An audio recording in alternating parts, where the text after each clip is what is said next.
Hello, everyone. We are so back for day two of the World Championships. We're officially naming this recap show Late Night Throws.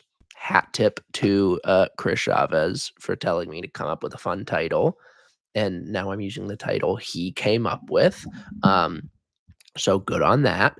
First of all, if you guys follow Paulie Throws on Instagram, you've probably seen this already. But the most important throwing news of the day is that I got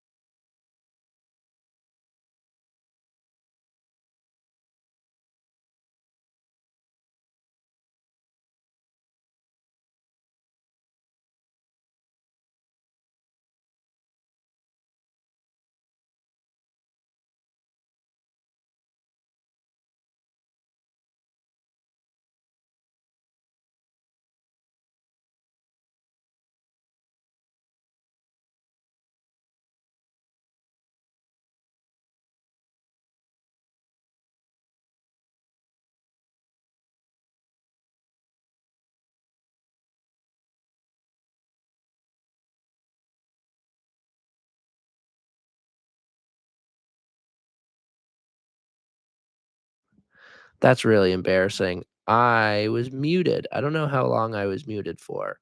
Oh, thanks, Casey. Um, Jiminy. Okay, let's start over. Um, the biggest moment of throwing today in Tokyo was Janae Casanovoid giving me this really cool shirt. If you guys follow Polly Throws on Instagram, you've probably seen it already. Um, so story of that shirt is last week, Janae posted about that shirt when she first got here to Tokyo, and I quote tweeted it and was like, "That's a sick shirt, Janae. Can you bring me one in the mix zone?" And then she replied to it and was like, "Maybe." And then today, she's come through the mix zone after the qualifying round this morning, and she stops me and goes, "Paul, I've got something for you." And I'm like, "No way." And she pulls out that shirt. So Janae Casanovoid is the sickest and the coolest.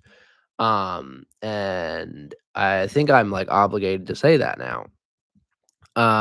And I might be maybe changing my podium prediction because how can you not uh say the gold medal favorite is someone who just goes out and does acts of charity, like giving poor little journalists free shirts. You love to see it.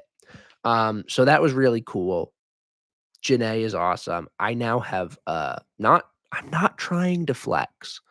I do now own 2 shirts that have been handed to me directly by world championship medalists in the throws. Because my WSPS shirt was also handed to me directly by Ryan Krauser. So that's all.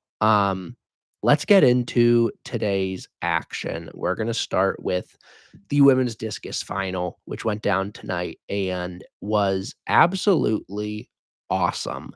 Um, 8 women over 65 meters, which is, I think, I saw literally one person say this on Twitter, and so I'm just gonna go with what they said. I think it's the first time we've seen that not that number of women, 8 over 65 in the same competition since the 1988 Olympic final, and we know, um, the circumstances around women's throwing in the 80s, especially when a lot of those women were Soviet and East German and blah, blah, blah, blah, blah. So, needless to say, this competition was absolutely ridiculous. And it started off hot. Val Allman, 67, 63. And funny story, I was in the mix zone. I unfortunately didn't see with my own eyes a single throw from this competition because I was in the mix zone doing my real job this whole time, which was slightly disappointing, but sometimes sometimes you just gotta interview some 1,500 runners, you know? That's the world we live in. Um, but we had the Peacock stream pulled up when it eventually started. Peacock didn't start the designated Discus stream until 27 minutes in, which is absurd. Chase Jackson, I know you've been complaining about that all week. I feel you. Peacock is horrible, and the live results page kept going out, and it was truly a miserable viewing experience for those of us trapped in the bellows of the stadium. Um, but this one got started off hot. Anyway, okay, I forgot what I was trying to say. I was in the mix zone with one Mr. Christopher Chavez, and I see the order, and Val's up first, and I'm like, Val's gonna close this thing out in round one. And he told me to tweet it, and so I did tweet it, and I was right. So I made a correct prediction for the first time in my life. And it's kinda surprising, though, that that one did end up holding up, because Val went 67-63, I think, on her first throw, which obviously a great mark, but with the women that were, also in this field, especially with the way some of them looked in qualifying, when you look at, like, Sandra Elkasevich and Fen Bin, um, you're like, "I think she's probably gonna need 68 to win." And then I was especially thinking that when on the second throw of the competition, Jorinda Van Klinken goes 67-50. So they're just throwing haymakers right off the bat. But spoiler alert, that the only time 67-63 is surpassed the rest of the competition is by Val herself in round 4. So, like I said, that mark was still the winning mark, and I am still right, which is a nice feeling to have for once. The first 2 rounds of this were so much fun. I mean, whereas in men's shot yesterday, it was like the last 2 rounds were really where kind of all the action picked up. This one was right off the bat, just no holds barred. Everyone was just hitting bombs early and often. So you had like Val's first 2 rounds, 67-60. Okay, that's a bad example because Val's second attempt was only 63. Um, but like when you look at the people who threw 65 or 64 high in the first couple rounds, Val, Yorinda, Celinda Morales, Vanessa Comga, Sandra Alkasevich threw 64-78. So that's the 64 high. Feng Bin threw 65-18. And that's it. But, like, right off the bat, you had 5 or 6 women over that 65-meter barrier, which is just the sign of a really, really special competition, and so to get there that quickly was awesome, and then they just continued to build off that.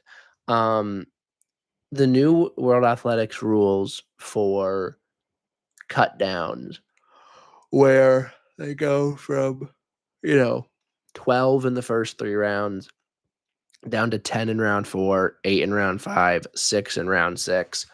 It's still really stupid.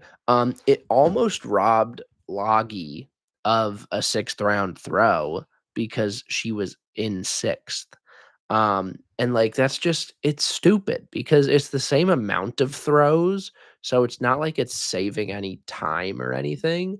They're just allocated differently and it's horrible. Like why would you want to take away from the drama of the 6th round by only having 6 people there with a chance to shake things up instead of 8? It does not make any sense. Back to this competition. To make that top 10 cutoff, it took 62:59, which is a nutty mark. I mean, like, yeah, it is worlds. The level of women's discus, just globally has never been this good. Um, so that's not super surprising, but still just seeing like 10 women on the same day in the first 3 rounds. I apologize for yawning. It is 2 in the morning and I'm running on like 3.5 hours of sleep. Um, in the first 3 rounds to see 10 women be able to hit 62, 50, and up, is really, really impressive.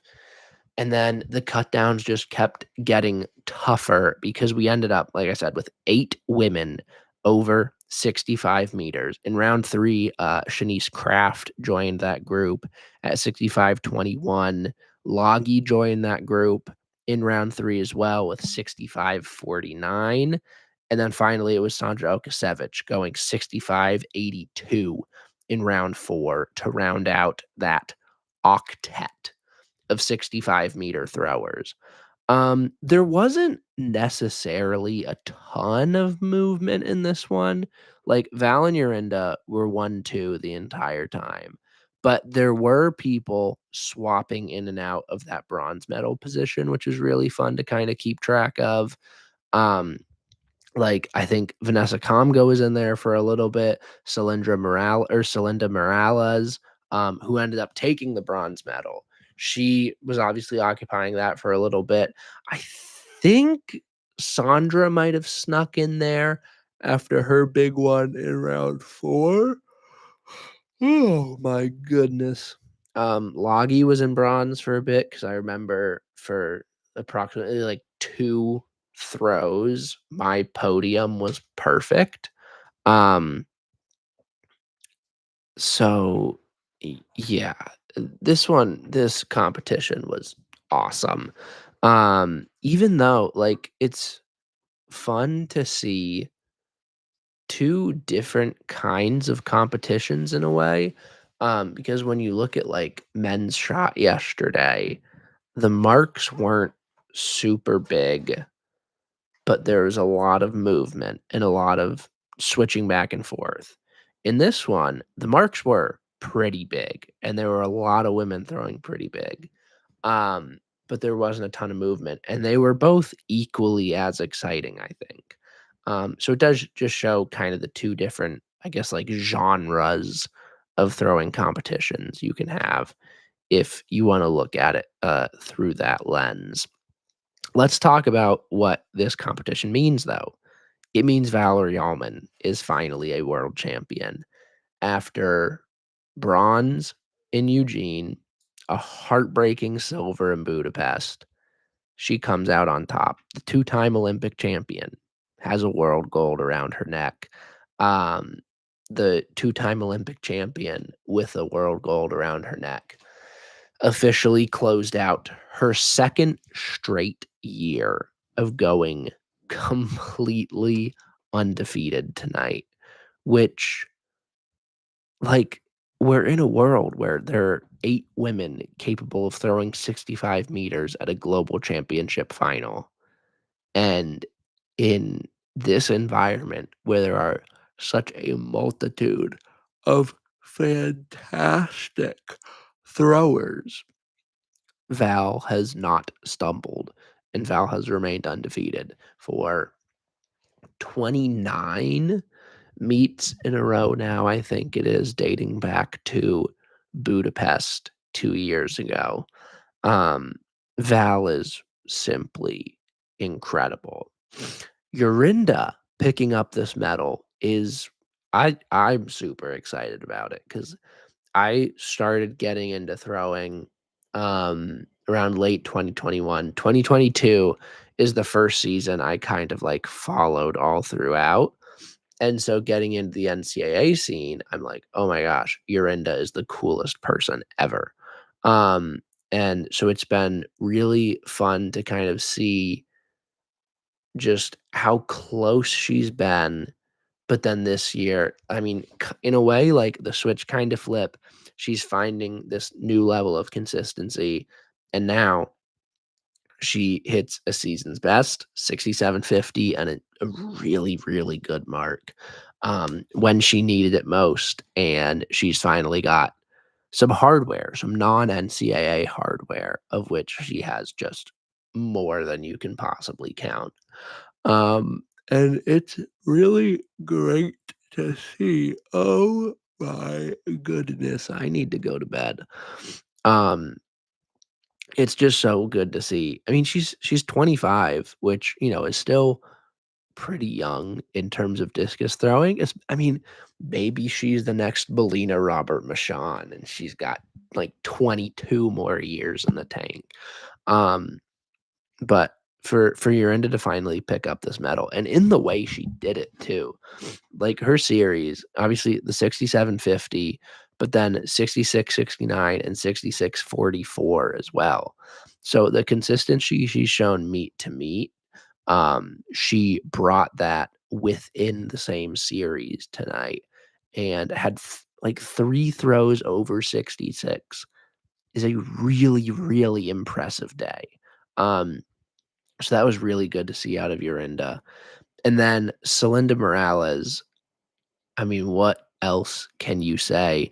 Her PB coming into this year was basically like spot on 65. She's thrown over 65 on 3 different occasions this year leading into this one. And then tonight, she went 67.25 in round 3, to get the bronze medal for Cuba and tack on almost another meter and a half onto her PB. She is now well over 2 meters ahead of where she was at the start of this year.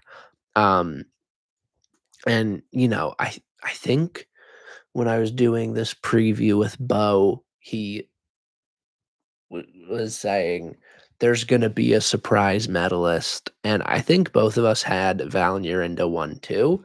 So, obviously, Celinda is quite a surprise medalist taking that bronze. Vanessa Kamga finished 4th through 66.61, tacked on almost a meter to her Swedish record, and overall just had a very, very impressive series. Um, Golly, this is really rough. Where she also threw 65.46 and 65.95, which that 65.95 was also a PB and also a new Swedish record. And then she topped that in round 6 with 66.61. So really, really good stuff out of Vanessa to cap off an excellent year on her part. And she was, 5th in Paris, 4th in Tokyo. So when we get to Beijing in 2027, she is bronze at a minimum. I'm going to keep that one in the back of my mind. And also, I just want to give a big shout out to Vanessa for being a really cool, really nice, really awesome person in the mix zone. And I had 2 really fun interviews with her in the last 2 days. So you should head to either my Twitter, my Instagram, or the rest of my YouTube channel and listen to those interviews because they were awesome and Vanessa is awesome. That is about all we've got for women's discus. A good day for Sandra Alkasevich, finishing 5th with that 65.82 that I had mentioned. And then for Loggy, capping off everything this season was. Um, and everything it meant to her, capping that off by finishing 6th in the world with one of the best marks of her career at 65.49. That's amazing, and it's really good to see something like that for Loggy. Moving to women's hammer qualifying this morning. Let me pull up the results just so I don't misremember anything. But this one had 2 big surprises, and I don't really know. Okay, I don't really know how much you can call Rachel Richardson not making the final. a surprise, unfortunately, because she had just had kind of an inconsistent season, which I think I had hit on a couple times kind of throughout the year. Um, so it wasn't necessarily a safe bet on her end, but when you look at what it took to make the final, which was 70-70, like, that is something that Rachel should be very kinda comfortable managing, I guess, um, but, it just wasn't in the cards today, and that's perfectly fine because this year has been so insane for her. Like, she's tacked 4 meters onto her PB. She's truly solidified herself as one of the best hammer throwers in the entire world. She was at a world championship, and, like, I saw she posted, earlier today after qualifying, and I think she said something along the lines of, like, "It's so, like, surreal that I can say the words disappointed and world championship in the same sentence."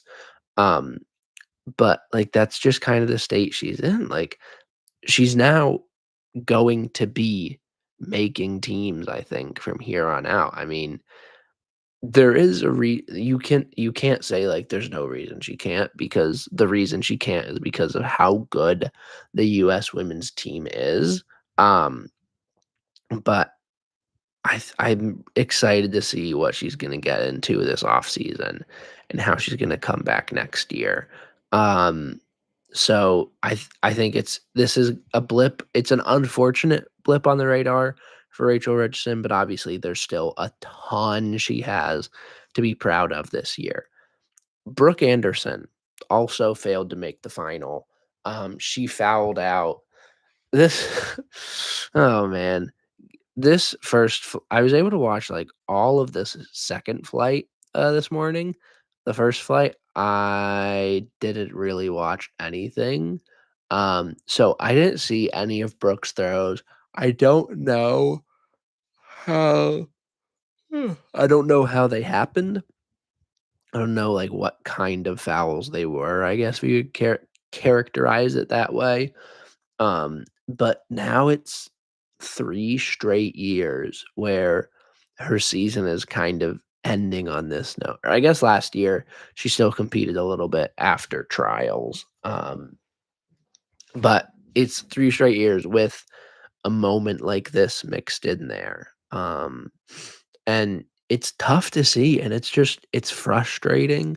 I know it's frustrating for her because, as we've seen time and time again, like, at her best, she is fully capable of being the very best hammer thrower in the world.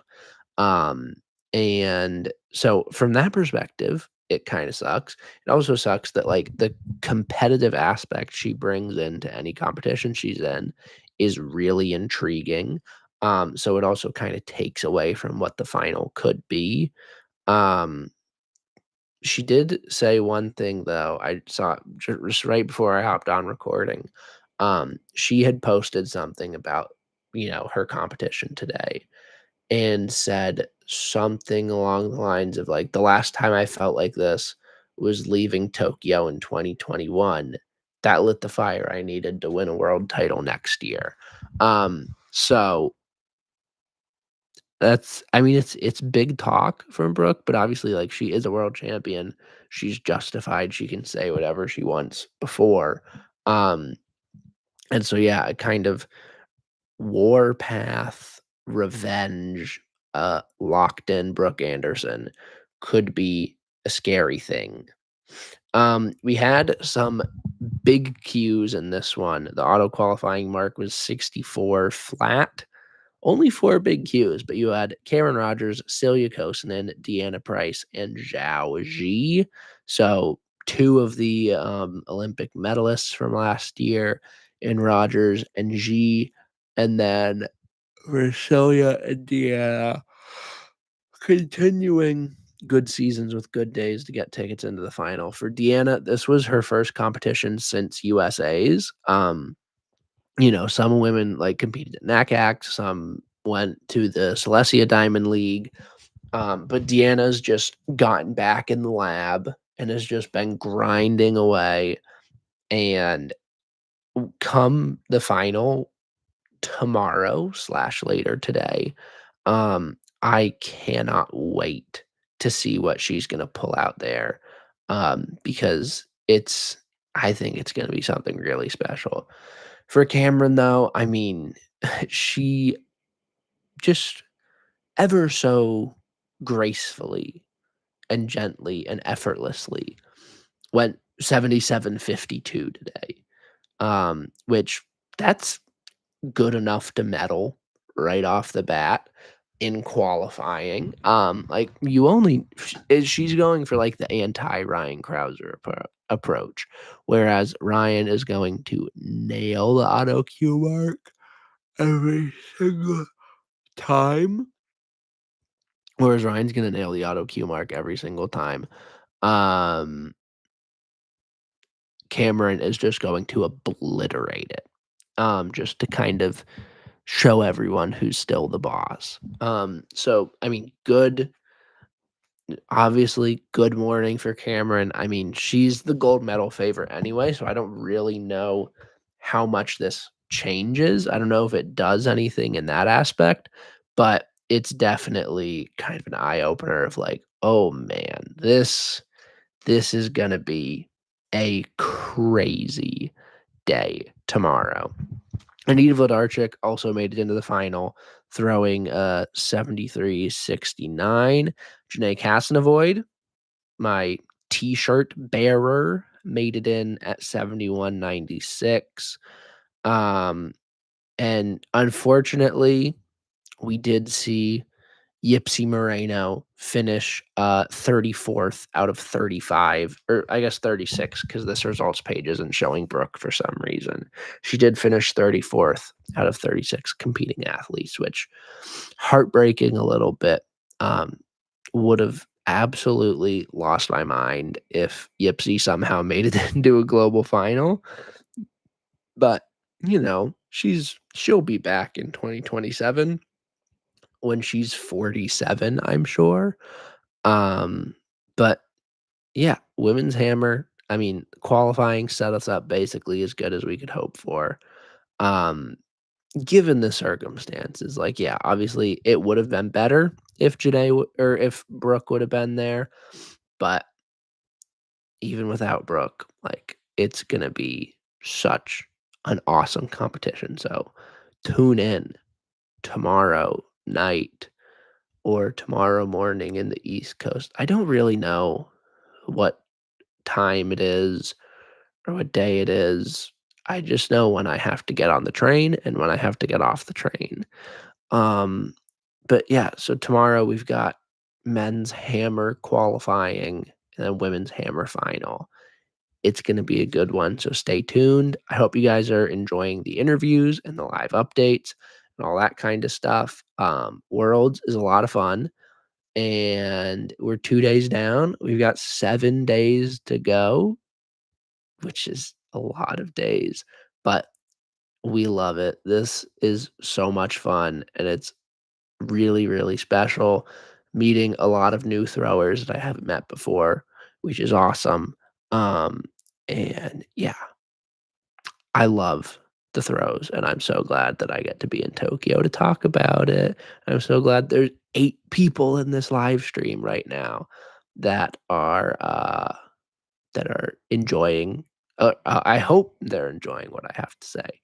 All right, that's all I got. I'm gonna stop yawning in your guys' ears, and I am going to go to sleep as M and J is telling me to do. So I appreciate that, and we'll be right back here tomorrow to talk about this women's hammer final and men's hammer qualifying. So I will see you guys next time.